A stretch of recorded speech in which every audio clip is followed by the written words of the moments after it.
Assalamualaikum warahmatullahi wabarakatuh. Perkenalkan, nama saya Satria Hardika, dari kelas TRK 3B dengan NIM 20000043. Di sini saya akan memperkenalkan buku saya yang berjudul Perlukah Hidup Minimalis. Oke, kebalik ya. Oke, gitu. Menurut saya buku ini worth it untuk dibaca.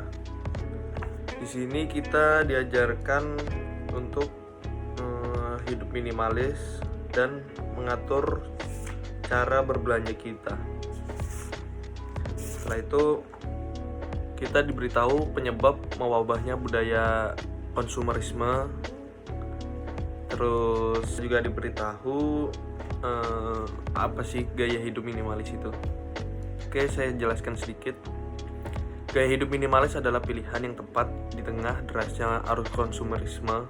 Tujuan gaya hidup minimalis itu bukan soal siapa yang bisa hidup dengan barang paling sedikit atau menyingkirkan barang paling banyak, melainkan memikirkan kembali bagaimana mengkonsumsi dengan lebih cermat, mempertimbangkan benda apa yang kita bawa ke dalam hidup, dan berapa banyak ruang yang kita berikan untuk benda yang kita bawa itu. Oke, selanjutnya saya akan menjelaskan mengapa sih kita perlu gaya hidup minimalis. Selain makhluk sosial, manusia juga dikenal sebagai makhluk ekonomi. Selain menginginkan keuntungan sebesar-besarnya dengan modal sekecil-kecilnya, manusia juga tidak pernah merasa puas. Ketika satu keinginan terpenuhi, muncul keinginan-keinginan lainnya.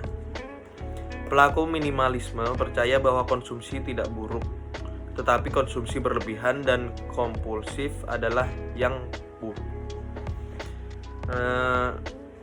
Menjalani hidup minimalis tidak berarti terus-menerus menghitung kepemilikan barang. Tidak ada jumlah tertentu barang yang harus dimiliki dalam hidup minimalis. Faktor terpenting untuk dipertimbangkan ketika berkaitan dengan kepemilikan barang-barang pribadi adalah keinginan versus kebutuhan. Jadi kita harus mengatur kepemilikan atau pembelian barang kita itu lebih meningkatkan soal kebutuhan, fungsi dari barang tersebut daripada untuk sekedar hanya demi kepuasan semata atau hanya untuk fashion atau gaya. Selanjutnya, apa sih keuntungan hidup minimalis? Ada banyak keuntungan yang bisa kita dapatkan dengan mengadopsi gaya hidup minimalis. Tidak hanya finansial, tetapi juga memperoleh keuntungan dari segi emosional dan psikologi. Berikut beberapa keuntungan yang bisa kita dapatkan dengan menjalani hidup minimalis. Yang pertama itu belajar hidup hemat. Yang kedua, lebih bahagia, damai, dan terbebas dari tekanan. Terus yang ketiga, memiliki pola hidup yang lebih teratur. 4, menunjukkan hal yang paling berharga untuk diri sendiri. 5, lebih bersahabat dengan lingkungan.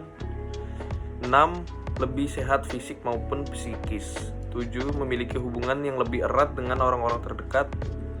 8, cenderung memilih barang yang berkualitas. Di sini juga dijelaskan cara membenahi kebiasaan berbelanja kita. Ini adalah tips berbelanja untuk menjalani hidup versi buku ini. Yang pertama, berbelanja hanya ketika butuh. Kedua, langsung membeli barang yang dibutuhkan. Berhenti menjadi pemburu diskon. Berbelanja tidak membuat bahagia. Tidak fanatik terhadap merek tertentu.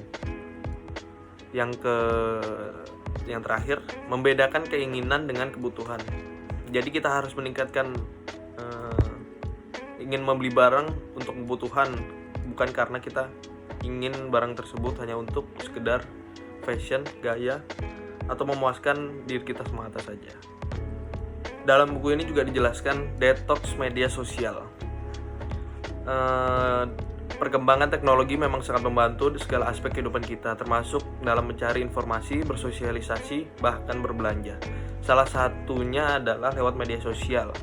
Namun terlalu sering menggunakan media sosial justru dapat mengakibatkan kecanduan yang berpengaruh pada kualitas hidup kita. Dalam buku ini dijelaskan beberapa strategi yang mungkin bisa membantu melakukan detox media sosial. Yang pertama, sadarilah dan tanamkan dalam pikiran bahwa media sosial membuat hidup berantakan. Yang kedua, rencanakan untuk menjalani detoksifikasi selama 3 minggu hingga 3 bulan lebih. Terus yang ketiga, nonaktifkan akun media sosial sementara waktu seperti Facebook, Instagram, dan Twitter. Selanjutnya itu hapus aplikasi media sosial dari ponsel dan gadget kita. Cuma ya itu rada berat sih, memang agak-agak berat. Yang terakhir, carilah kegiatan lain yang mengisi kekosongan seperti berolahraga atau melanjutkan hobi yang tertunda. Ini ya kita dianjurkan untuk lebih banyak aktivitas di luar yang bermanfaat untuk berolahraga atau menjalankan hobi-hobi kita. Contohnya main layangan, main biliar, sepak bola, ya seperti itu. Oke, mungkin segitu aja dulu dari saya. Menurut saya juga ini bukunya worth it banget untuk dibaca dan dibeli, jangan lupa dibeli. Oke, sekian dulu dari saya. Apabila ada salah kata mohon dimaafkan. Terima kasih. Assalamualaikum warahmatullahi wabarakatuh.